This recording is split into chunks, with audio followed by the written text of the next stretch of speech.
So you guys have all got very high-profile roles in very high-profile companies, big brands. But just to be sure that everybody knows exactly who you are, let's find out. Who are you? What do you do? And why are you here? Vic, we'll start with you. Yeah, thanks. So my name is Vikram, and I lead the East Coast Partnerships team at Pinterest. I've been at the company for about 2.5 years. And a fun fact about me is that I was actually the 5th male pinner on Pinterest. I've been pinning for 6 years at a time when there weren't too many dudes 6 years ago, but that's changed now. My name is Duane Forrester. A fun fact about me, I'm the 6th male pinner. We'll get to that. I actually had a question for Vic earlier. I'll bring it up in a minute. I work for Microsoft, specifically with Bing, the search engine, for another 2 weeks. And then I'll be moving on. But where to? We will pin you to the ground and push sharp, spiky things into your eyes to find out. Watch the blog on the 17th. I'm Mark McMaster. I'm with Google. I've been with the company about 8 years. And for the past 2 years, I've worked exclusively on YouTube. I sit between our product and sales teams and try to make our platform great for brands. Very cool. I'm going to come back to you, Vic, because we were chatting before there, and you know, when Pinterest first started, I thought, yeah, my kids will love that. It looks cool for them. And now all of a sudden, you've got a major focus on business and on marketers, and people are taking it a lot more seriously. So how did it evolve from a place where my kids were putting their pictures to marketers should go and hang out now, you know? Yeah, so I think just in terms of just a little bit of a history lesson, the evolution of Pinterest. So 6 years ago, when the founders started the company, they were really focused on this idea of collections, right? They said, let's make it really easy for anyone to really save anything that they found interesting. And so 6 years ago, we said, like, give people a pin it button. It's a browser extension. You can pin or save anything you find interesting. And then what we found was that people started really saving like everything that they found interesting. And what happened was it's like very different kind of network emerged.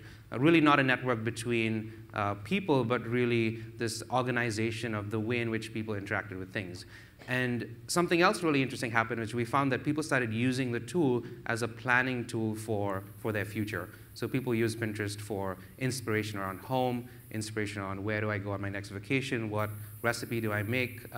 And so when we looked at that from a marketing perspective, we said, hey, the connection is really easy, right? So first is that most of the content that people pins come from brands and media companies. So something like 67% of all pins actually come from brands.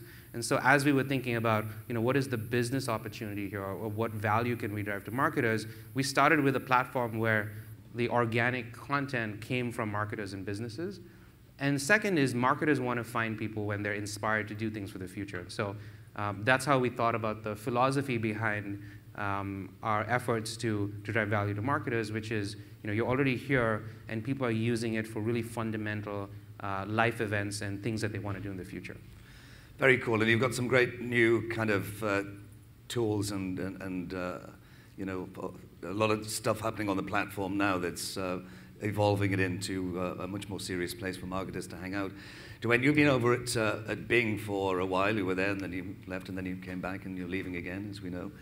But I was interested to see, because people have always looked at Bing as the other search engine, obviously, after Google. But it was very nice to see that Bing put $1 billion into Microsoft's bank recently.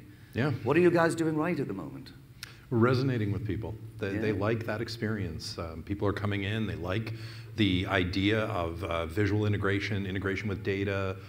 We've got some great partnerships where we have access to information that we can share.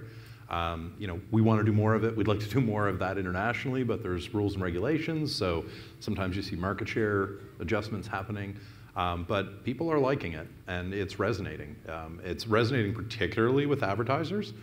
They're finding a lot of value in there, and it makes a difference to our bottom line. Very cool. And Mark, obviously, you mentioned you know, your background is basic with video. Would I be right in saying, because I'm sure I saw this somewhere, that you know, for a very long time, Google.com is the world's #1 search engine, but I think there are more searches taking place at YouTube now than there are at Google.com, yeah?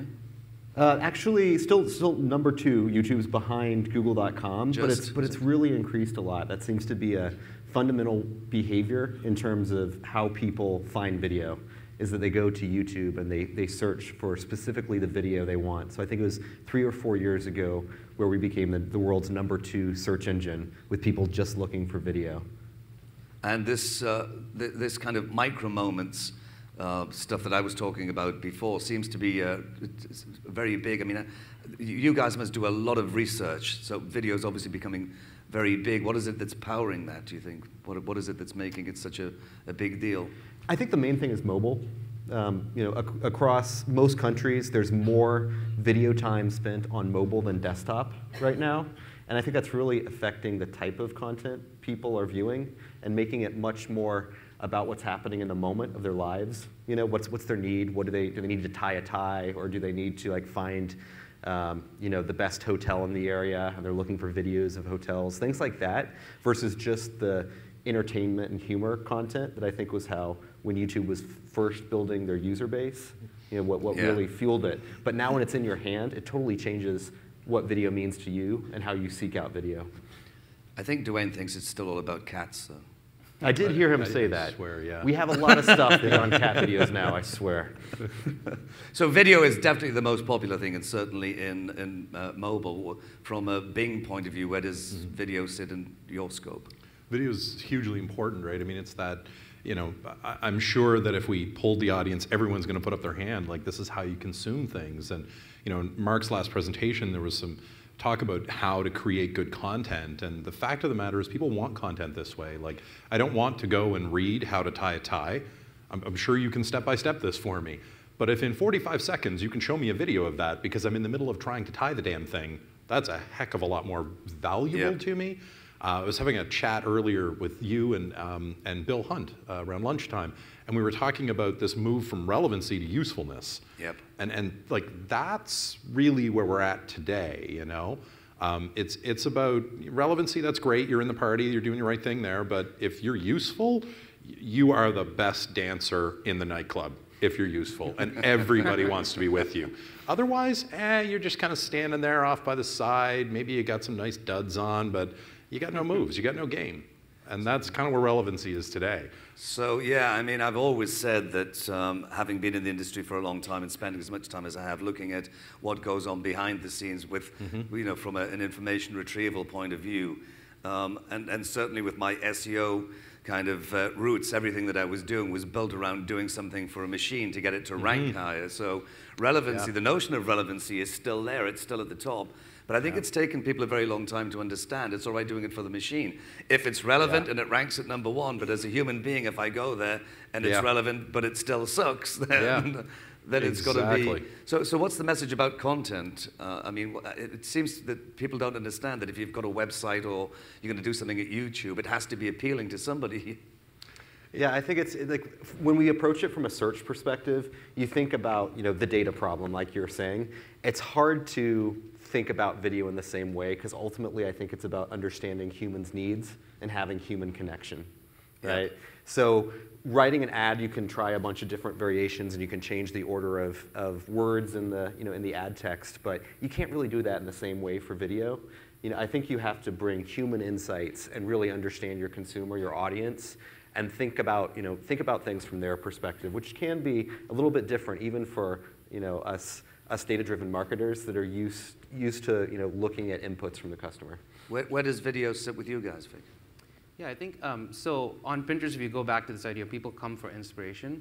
Video is just another form factor, right? So people are using Pinterest for inspiration on all types of content, and so we see video as a big part of the site as well. We see some categories actually spiking. I think you use the word useful. It's interesting at Pinterest, we have a whole brand and creative strategy team. And they did 3 econometric studies on what makes a pin successful. And actually the single most important attribute is usefulness. And so there's this idea that, you need beautiful, pretty pictures on Pinterest, but people on Pinterest save, and the things that people save are very different than the things that people share.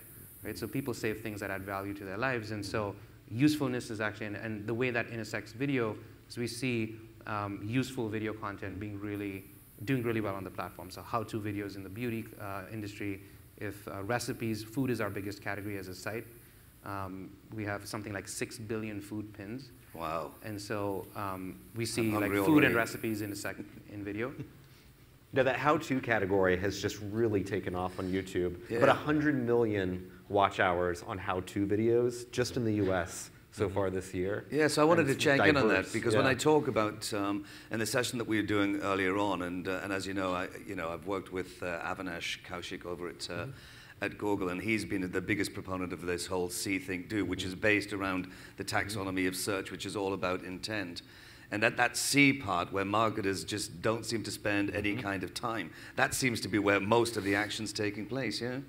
Yeah, I mean, I think if you look at the watch time on YouTube, most people aren't going there with a commercial interest, right? They're not saying, I'm going to YouTube because I'm going to buy a new toothbrush after I watch this video. But still, a lot of the things that they're watching relate to brands in many ways, right? Are you relating to an affinity that's shared with that brand? So sometimes marketers have to like kind of expand the circles a little bit if you want to reach someone on a platform, like Pinterest or YouTube, and think about like what is this person passionate about? What do they care about at the end of the day? What does our brand do that relates to that? And like between those two circles, that kind of in the Venn diagram, that part in between where you and your customer connect on passion, that's a great place to start for content. And it's interesting that you mentioned toothbrush as well, because I was at a conference in Singapore last week, and there were a number of presentations that I was looking at from some of the big brands and big agencies, and one of the guys who was speaking there worked on the Colgate brand, and they are looking at things like a toothbrush and toothpaste and saying who would be interested in that. So completely ignoring social media and anything else, because guess what? We're just toothpaste. Yeah. And then eventually they go and take a look, particularly at Facebook, who couldn't be here with us, but on behalf of them. And toothpaste is absolutely huge on Facebook. The Colgate Smile, the whole thing, and they didn't realize that all of this is going on with your brand, and it's just being powered by the end user, My guess is that many children are being taught how to brush their teeth by a YouTube video. The tablet in the bathroom, here's how you actually do it. Like, now watch this, and then you never know. It's amazing. It's amazing to uncover what people find useful. Example, and Vic, you might be able to provide some insight on this. I'd say, I don't know, 4 or 5 years ago, I took a website. I have a website, or I had a website, a Jeep website, and I took one of my images and I pinned it. It was the first ever pin that I did. And it was just to set up my account, get something in there, see all the functionality type thing. And it was a pin of the original 1984 Jeep Cherokee, which means absolutely nothing to most people. And even those who owned one, it meant nothing to them. Not a particularly memorable automobile. Except I noticed something strange happening with it. A couple of weeks after that, I saw my stats and I got an update, and people were repinning it and liking it and doing all this with it. And I was like, huh. And so I was going to go back and add more to it, and then there was this like, uptick of people pinning it more, and I was like, I'm going to leave this alone for a little while and find out what the heck is going on with this one image of a random old Jeep.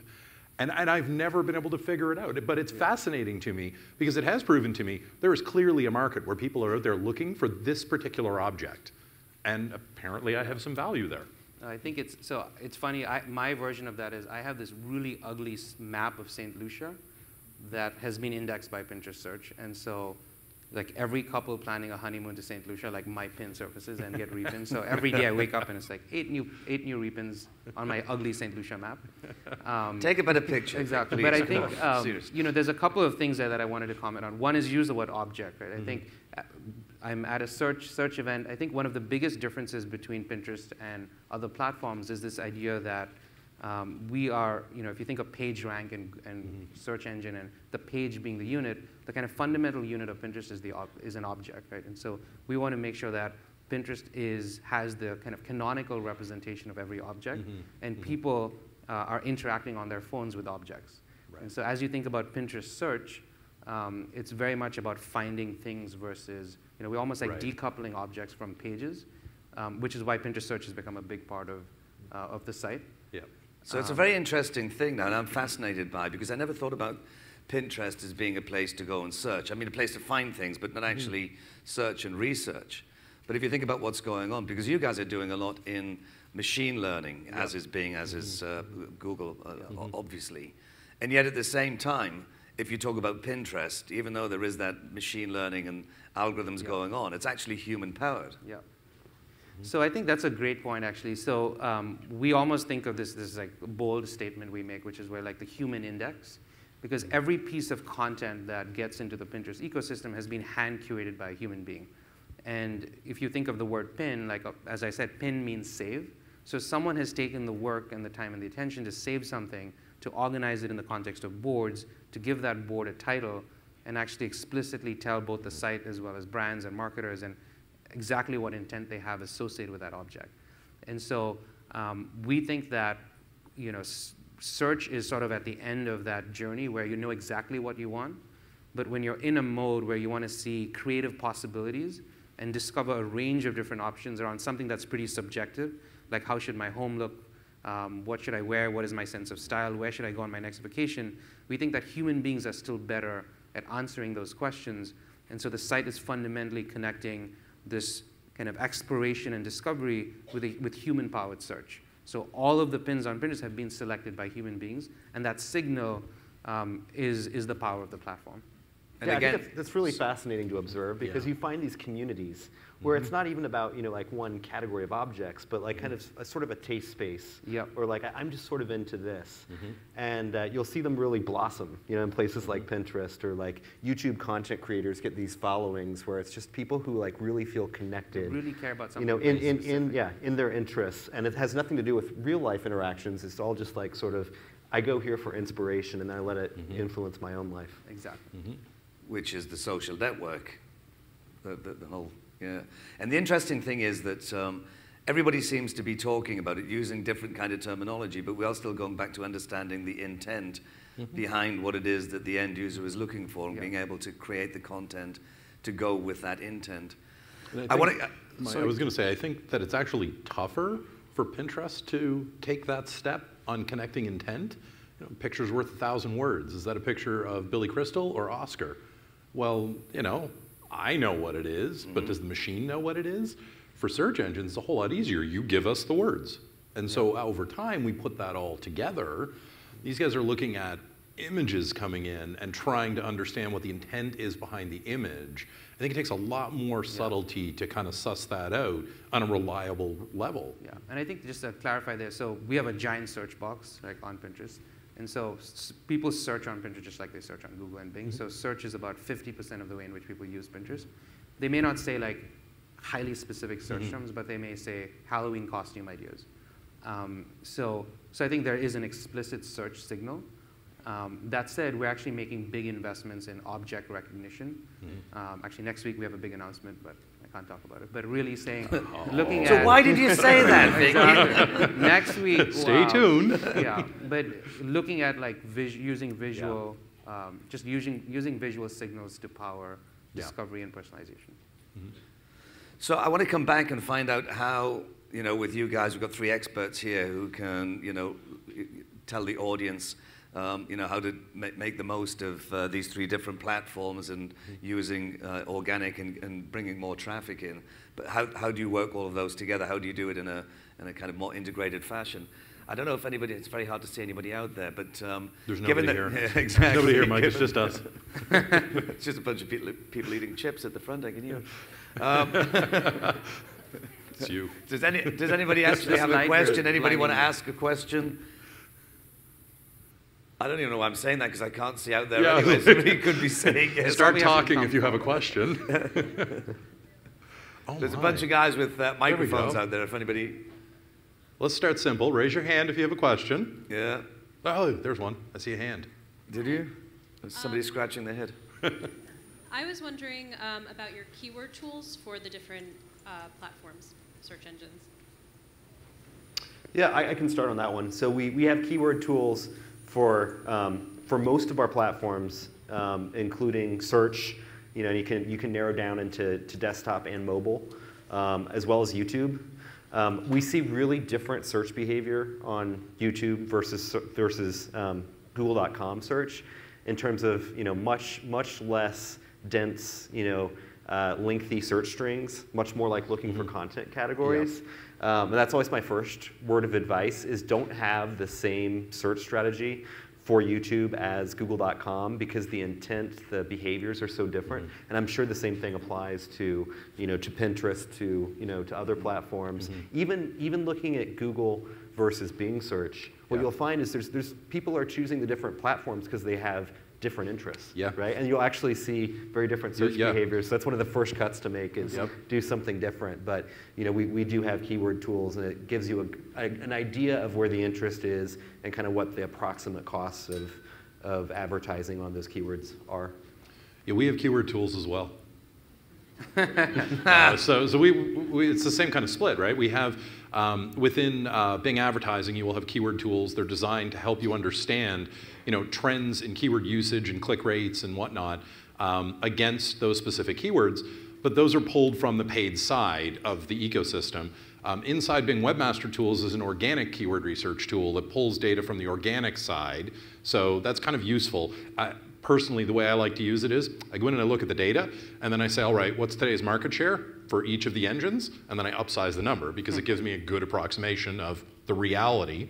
And then we also have there's an Excel plugin that you can get from Bing Advertising. This is kind of old school, but I'm telling you it's awesome because it brings demographic data against that keyword information into the spreadsheet with it. And so it really helps you then start to do some stuff and split down even further why you're seeing these differences. And you do see, as Mark said, you see differences. People search for one thing on Bing much more than they do on Google, and vice versa.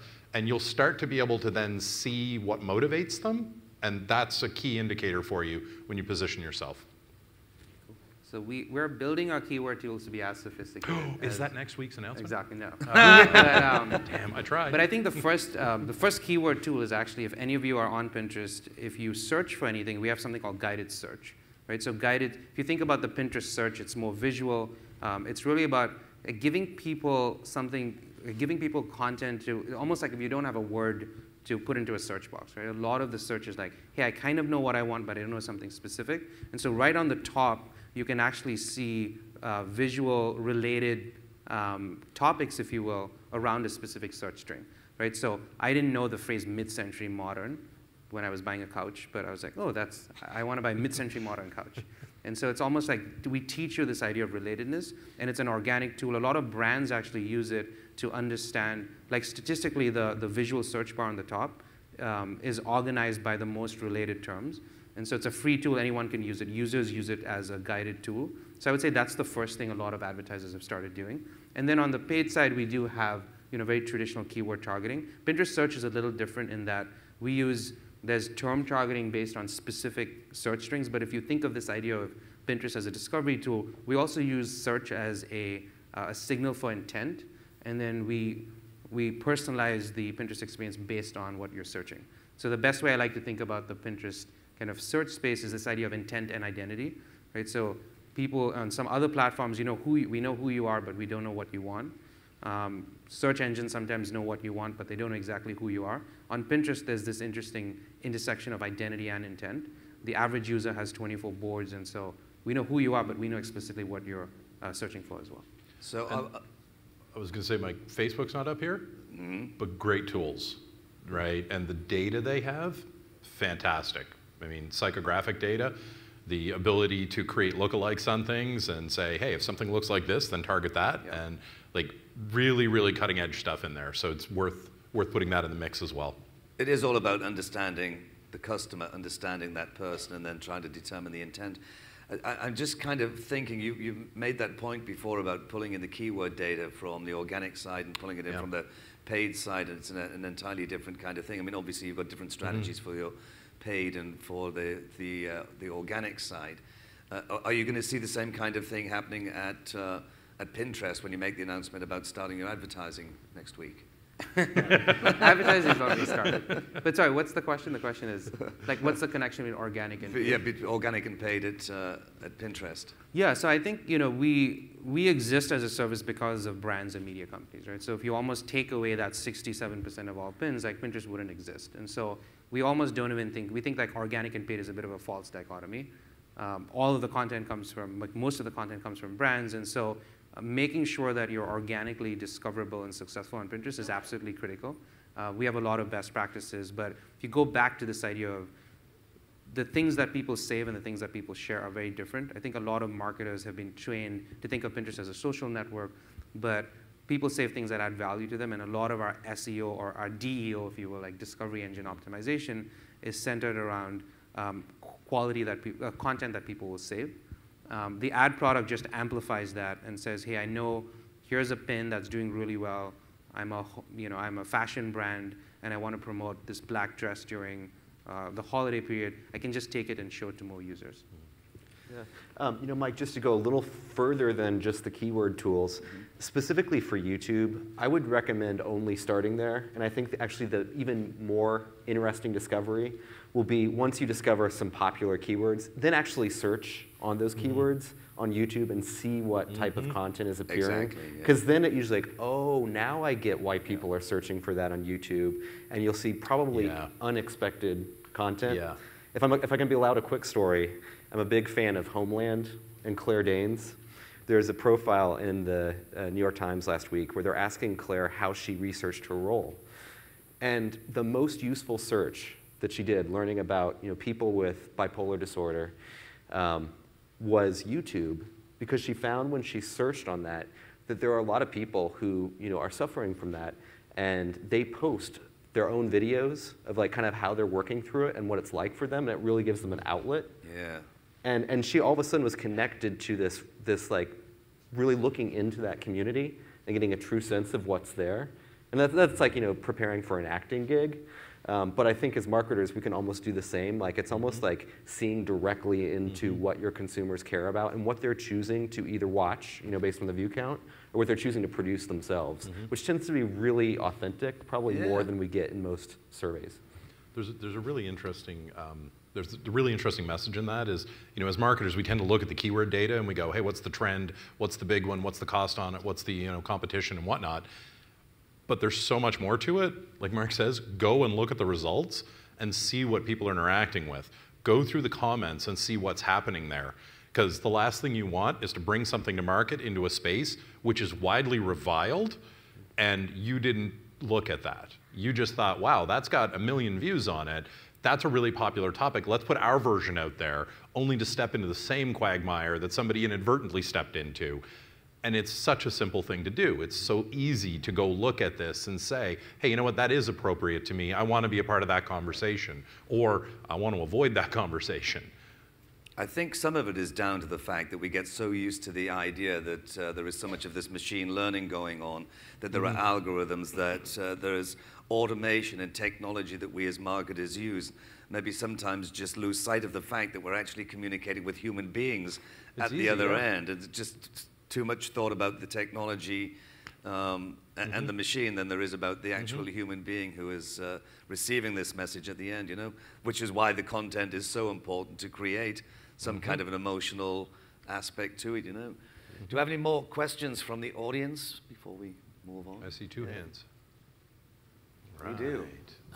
Gentlemen, how do you feel about Nielsen's decision to use a Facebook overlay for their TV everywhere ratings? I mean, for example, Mark, they're going to be measuring who's watching whole programs on YouTube, okay? If somebody pins a chunk of a program, Nielsen's going to be running all of that past Facebook. How do you feel about your data ending up being crunched by Nielsen? The ostensible purpose of this is theoretically no one under age 18 can have a Facebook account. I actually know a teenager much younger than that whose dog has a Facebook account. But what the I know heck? a couple of dogs on Facebook too. On the internet, nobody knows your dog. There you go. Yeah, they post cute pictures. So, do you feel it's going to give Facebook an kind of a competitive edge in selling the data? I know one of you gentlemen really praised all the data that they're able to collect. And Yeah, I think I might have in the last session. I did. That's a great question, and I'll caveat that I'm not an expert on the methodology that that Nielsen is using. But YouTube has had the same capability for, I think, the past year or two. And I think the goal why we're working with Nielsen and why Facebook is working with Nielsen, because they just announced, I think in Adweek a few weeks ago, is really to level the playing field in terms of measurement between TV and Facebook and YouTube, because Nielsen has been the gold standard for so long for TV measurement, and I think a lot of advertising dollars shift based on where Nielsen is seeing audiences. In the digital world, we're able to much more precisely see when an ad impression is being delivered to the customer. So in some ways, we're so much more advanced. Yet we weren't able to compete from a trading perspective, the same way that TV was, because that was the gold standard, and we were kind of introducing a different methodology for how we collect data about audiences. So the good news, I think, is that now a marketer can buy on broadcast TV or cable, and they can buy on Facebook and YouTube, and really kind of have an even reference for how many of their target demo are they getting exposure to across each of those platforms. And I'm hopeful that what they'll see is that often the platforms like YouTube and Facebook are giving them a much more targeted efficiency because of the way we sell versus TV. And it was hard for us to have that conversation before. So I see it as a good thing. They're not directly sampling any of ours or Facebook's user data. It's all panel collected, just like TV. So I don't think there's any concerns there in the methodology, but I hope it will really help us articulate the value of digital. I think it's really important to remember, though, and I did mention this earlier on, when we talk about the difference between offline and online and why intent is so important, because you don't get that with broadcast. Right. But I do still find that there are many people who are trying to take these methods and methodologies of measuring the audience that belonged to TV from 60 years ago, and they're still trying to force it into digital. And we consume media in an entirely different way now, so you can't force that in. So I mean, for me, my guess is with Nielsen, if they don't do this, they'll die as a dinosaur. So that's interesting. My thoughts on this one are my own. I'm not involved with the group at Microsoft that looks at these kinds of things, but it kind of makes sense on a common sense level, right? And it's exactly what Mike said. Nielsen's a very old and established company and has an authority in a broadcast medium that is slowly but surely being chipped away at, and we can eventually see it waning as other things crest in popularity. Mark did a great view of, in a session, he talked about internet celebrities and YouTube celebrities versus actual celebrities as we think of them, and their reach and their followers and whatnot. And it's startling to see how many people are out there on YouTube that are a big deal, and yet virtually nobody knows of them. Because if you're not there, then you're not a part of that conversation. And I think this move is a similar thing. If you're not a part of this digital conversation, you're missing something. In fact, we could see that this is actually a moment in time where digital marketing is starting to come of age. It's no longer this, hey, trust me, I'll get you a good ROI. Please give me a few $1 million for advertising. Let me prove it to you. It's not that conversation anymore, because tools like this will come into play and they will say, you know what, you run that ad on television, you'll get 3 times return on investment. You run it on these digital media spaces, you will get 4.5 times return on investment. As a marketing company spending millions of dollars a month in advertising, it's obvious where you're going to put your money.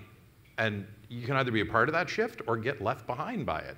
So it's kind of a case of the difference between, understanding intent and being able to measure it, and what's actually happening with inventory on the digital side, whereas on the mass media kind of metrics that we've been using before and looking at conventional media, it's kind of been faith-based. Maybe somebody saw your ad in a magazine, maybe they saw it on TV, maybe they heard it on the radio, but who actually knows, whereas now we can do that. A different kind of metric altogether, because again, this is something that keeps turning up in the industry press. And I think that's the notion that Facebook actually plays more videos, or there's more people watching videos at Facebook than they are at YouTube. What say you to that? Well, I would say Facebook has done an amazing job of going from a platform that was largely ignorant of video, or did not provide much to facilitate it, to a platform that's extremely friendly to video and video advertisers. I think that the way that Facebook looks at video exposure and engagement is very different than YouTube.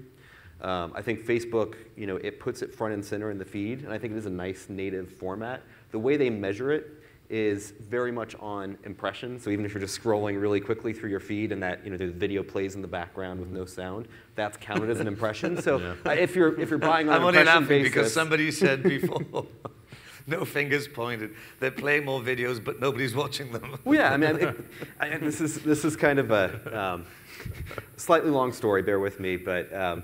One of my friends who also works at YouTube she was driving in her car and she had her 3 kids there with her, and they're all like plugged into their devices, of course. It's like a long trip, and 2 of them have headphones on. She's like, okay, I work in digital media. Let's do a quick poll. What's everyone doing on their devices? And she turns to the one in the passenger seat and has to take off the headphones. What are you doing? This person was on Spotify, I think listening to the Weeknd song about Can't Feel My Face. And she's like, okay, that doesn't sound like a good thing for you to be listening to. But moving on. And then ask the person in the left back seat on, so what are you doing? And again, he had to take his headphones off and was watching some Amy Schumer clips. Again, a little bit concerning. And then ask the last one in the right back seat, what are you doing? And, oh, I'm on Facebook. So no headphones needed. So like people really plug in and listen and engage a lot more actually, on a platform like Spotify or YouTube. You don't do that without the headphones on if you're on a mobile phone. So I think it is a different level of engagement, and that's not to discredit Facebook as a really important platform. I just think it's if you're trying to get that initial exposure and that's what you're buying the media for. Facebook can offer a lot of efficiency there, but if the idea is to like full sight, sound, and motion, you're choosing to watch it, you're really engaged in it, that YouTube impression is probably more expensive, honestly, and probably harder to get, but may add more value for that specific marketing tactic. Duane, specifically for you, being in search for as long as you have, especially on the organic side, and Facebook made an announcement recently that they've made like 30 billion posts available in index that you can search. Any thoughts on that? Love it. It's all about relevancy. So we've had a partnership with Facebook for almost as long as Bing has been Bing. Yeah. And being able to bring in that relevancy of data that is kind of, it seems auto-magical to people where, oh, look, I see my friend is right here and they're recommending something. Like, that was a huge hit for us, right? It doesn't translate well in other markets. You flip this over to Germany, you're not allowed to show that stuff. And so I'm in Munich one year doing a presentation and I'm showing everybody all these cool features we have from all this data that we have from LinkedIn and Twitter and Facebook, and it's all on the right-hand rail, and this is epic, and we get to include all this, and we're partnership, and blah, blah, blah. And the person raises their hand and they're like, you guys do something with that space? And I'm like, well, yeah. And it was immediate, that moment, where I was like, but not here yet. When are we going to get it? As soon as you vote to change your laws, because we have to be legal, obviously. We can't, skirt the law because you like the entertainment value of it. But it's, there's so much to this. And I mean, Mike, you've seen this, and a lot of folks in the room have seen this.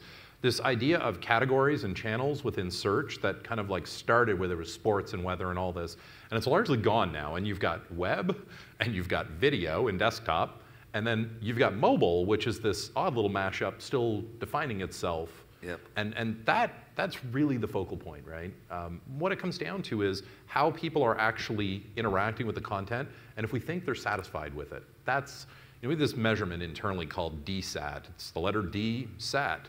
Does anybody think they know what that stands for? Dissatisfaction. And when we see DSAT go up because we did something, added some pixels in, or made a video autoplay or something like that. Sorry, not their autoplay is fine. Every other autoplay on the world is terrible. YouTube's is great. But when we see those moments, of course, then we have to kind of like rationalize and ask ourselves, well, wait, hang on a second. We thought that was world-beating idea, and apparently not so much, and then you kind of roll back, right? The best thing I've seen out of YouTube forever is the little slider on autoplay, because my wife and I literally now, when she used to go to people.com all the time, then they started autoplay advertising, she banished them from her computer, her phone, and her tablet, because we'll be sitting there watching television, and we're doing the split screen thing. Television is playing, we're both on our computers doing our thing, and I'm like, is it one of the dogs? Oh no, that's your computer. And she's like, damn it, where is it? And there's this like whole thing exploding on the end of the sofa over there while she tries to shut down the random video. Yeah. And so if you're an advertiser, like, unless that shit is really impacting bottom line heavily, then maybe I'll give you a pass. Otherwise, stop pissing me off at home. Yeah, well, we deal with the same thing, even not an autoplay video, but we do pre-roll, and there's forced pre-roll. Yeah. And then there's the TrueView format where you can choose to skip. And we think very deeply around what is the right mix of that. Because even when you've already chosen to watch a video and you're just seeing a video before, it still can be a bad user experience. The thing is, advertisers love forced views. Right? They like getting those impressions whether people like it or not. But when are they going to get the message? This is the problem. We are marketers here sitting up talking about this. But you get pissed by it when the same thing happens to me. I'm on my iPad, I'm reading something, and all of a sudden something bursts across the screen. I'm like, why do I need this? And because of load times, it doesn't start when you see it. It starts after you've scrolled. News sites are the worst for this, right? They play the video with the ad before it. I'm halfway through the article reading it, which is my intention in the back of the taxi, is to read it, not listen to it. And then all of a sudden, it's like, warplanes come dangerously close to U.S. ships in the Arabian Gulf. And I'm just like, my taxi driver's looking around, and I'm just like, volume down. Wasn't me, man. It's just New York. And it's just, I don't know. But I can see from an advertiser's perspective, right? It's like, bam. Well, one of it's just numbers and eyeballs. Yeah, I think it's the problem is a lot of media is bought from a very quantitative point of view. Like your metric is to get this number of eyeballs and at the lowest cost possible, and that kind of probably the cheapest formats that you can get that on are the ones that are very forced. Yeah. But you kind of have to add the human component, back again, which is to say that like, does this person really care? Are they doing anything to indicate that they actually care about your message and your ad? Are they doing anything after they're exposed to the ad? Which is why TrueView is a great experience. I mean, I do end up hitting more, go to the video, but... I challenge myself, like how fast can I hit after 0? How fast can I hit I love the stat that like, how many TrueView ads do people skip, on average? Just think about it, like, what do you think? It's actually about 4 out of 5 get skipped. Really? Interesting. So, like, you might say, oh, well, that sounds like a bad business proposition for YouTube because Facebook is making money on 100% of its ads, and we're throwing away 4 out of 5, ad exposures. But I think that our future vision for it is that the advertising is going to move to a place where people have to demonstrate that there's real engagement and there's real value coming from being served Which takes us back to intent again. If I'm being served the right message at the right time, then I'll take a look at that. But if I'm getting toothpaste and I don't want it, well, we've only got a few minutes left. Does anybody we've got time for one more question. Anybody in the audience with I see a hand down one more front. question? I will say this, though. And then we're just finding this out. I want to ask you guys in a moment. You just give me 3 tips, your top tips for the audience on what's the best thing to do with your platform, what to think about for 2016. Okay. Do you want that right now? Or No, do you want that as a wrap-up? Okay. Yeah, that's the wrap-up. Hi, hello, Mark. I'm over here. No, hey. Nope. Hey. Sorry, it's hard to see up here. Okay, I guess I'll stand. Okay, so if you think that the future means that ads will be intent-based, why is YouTube offering to have users pay to not get ads? I don't think that all users necessarily want to see ads, right? I think for a lot of people that they are interruptive. Although, I think for that audience that wants to invest in having an ad-free YouTube experience, my guess is they will still, when their friends talk about, that hilarious Dollar Shave Club ad or Old Spice ad, they'll probably search and they'll watch it on their own time, which is kind of, I think, a cool concept if you're a marketer, that people would actually seek it out. But I would say that probably intent might be not exactly the right word. I would just more say, because I think people are very rarely going to intend to see an ad. I think the idea is that if you're exposed to a little of it, they may actually think that, this is intriguing to me, or this relates to something that I'm in market for or I'm interested in. I like cars, so I'm going to watch this BMW ad or something like that. I think that's more the angle that we're trying to get at, like that there's some value exchange between the user and the advertiser, but not necessarily the same type of intent that you would see in like like a search ad? Does anybody know what Google Contribute is? I've stunned you all into silence. Apparently not. Go and take a look at that. We've only got a couple of minutes left, guys. So obviously, C3 is all about this great learning experience, everybody being able to get together, knowledge exchange. As we move into 2016, here's your opportunity to say our next greatest thing is a maker announcement 2 weeks early, Vic, if you want to go ahead. What do I need to do? What's the top tip for Pinterest? Yeah, so I think the first I would say is almost start with the idea of using Pinterest as a tool for insights. We have 100 million monthly active users pinning 50 billion pins, and if you go back to this idea of intent, I think NPR called us this like database of intentions, right? So these are millions of people literally signaling what they want to do in the future. And so our first tip to marketers is literally use our tools to glean insights and data on like what is happening on Pinterest. And so I think Pinterest as a tool for, sometimes I like to say Pinterest is the world's largest focus group because it's all information that's available and people are explicitly signaling intent. So I'd say data and insights is the first way in which to approach the platform. The second is this idea, there was a lot of conversation around like interruptive advertising. Fortunately, our ad product is a native product, right? And even though the word native is pretty bastardized, I think on Pinterest we elevate, we want our ads to be as good, if not better, than organic pins. And we really want pins to add value. So I would say like master the medium is my second takeaway, is like really understand what is the engagement that's happening on Pinterest. And it's actually quite simple, right? A pin is an image with text. And the context is really people saving things that they can do or some things that allow them to take action. So the second tip is really think about Pinterest as a place where people are taking action on the things that you're producing. And I would say the third is really search is probably one of the most, someone called us like sleeping giant in search. The reason I'm here and the reason I think we got invited is all of a sudden we just saw tremendous amount of growth on search. 50% of the way in which people use Pinterest is search. We're now 4% of all of the search market in the US. So 4% of all searches are happening on Pinterest. So that's like close to 1 billion searches. And we think as the marketers haven't fully taken advantage of that. We have products that allow you to bid on keywords and really bid and take advantage of the Pinterest search experience. And we're just starting that journey. And I would say, all of you should go there and actually play with our search tools. And I think it's nice to start now because you'll have a head start in terms of understanding how the search product works. So, Vic, we asked for a tip, and that was a chapter from a book, but it was very interesting.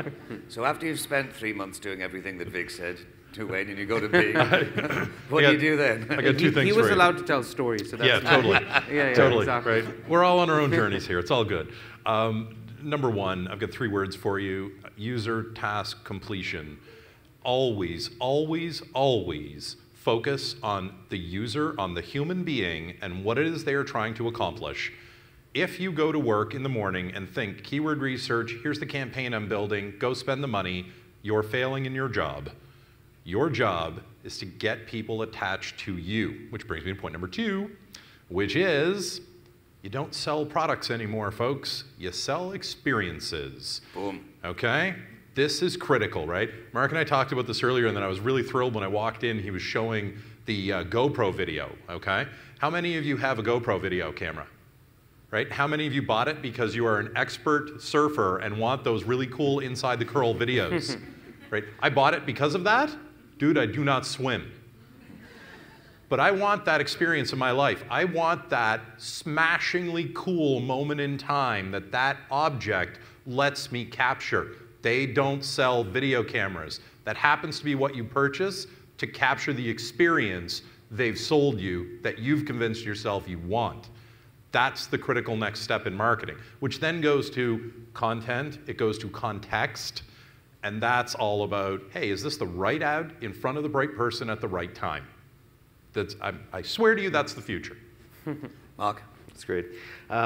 This is going to sound really predictable, but I would just say challenge yourself to have a better mobile strategy, because I think that even marketers that see the importance of mobile and make it their first priority still aren't doing enough, because it's not just about having mobile site parity or an app that can be downloaded or even just an amount of mobile traffic. It's being able to connect from mobile to desktop where are the interactions happening, and that's really, really hard. Yeah. And having a content strategy that is just as meaningful on mobile as it is on desktop. Because we see on YouTube, in most markets, in most audiences, more than half of the watch time is on mobile.